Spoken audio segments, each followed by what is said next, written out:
तर मित्रांनो, सकाळी उठून आलो आपण कुठं? छत्रीत तलावावर. आणि इथं आल्यावर बघितलं काय आपण?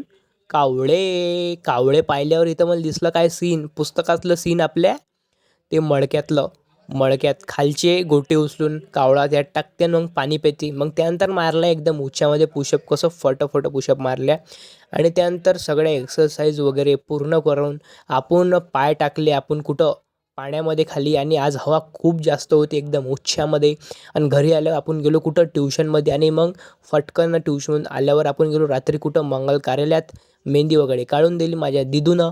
त्याच्यानंतर मला झोप येऊन आली ती. मग काका म्हणे, अबे झोपू नको बे, चल लस्सी प्याले. पटकन आपण गेलो कुठं? हॉटेलमध्ये लस्सी प्याले एकदम उच्छामध्ये. आणि जसं हॉटेल होतं तसं एवढी खास काही लस्सी नव्हती. अशी लस्सी आपण कुठे पितो? दस्तूर नगरात 10 रुपये ग्लास आहे. ते एक नंबर उची राहते. फक्त ते पतली असते आणि त्याची क्वांटिटी कमी असते. आणि माझी मेहंदी पाहून घ्या. आणि मग आपली आली होती लस्सी. आणि ते तुम्हाला याचा रिव्ह्यू सांगतो. लस्सी पाहून घ्या पहिले, दिसाले एक नंबर होती. त्यानंतर याचा टेस्ट एकदम म्हणजे ओके ओके होता. 100 रुपयाचा एक ग्लास, हाफ 50, फुल उचा.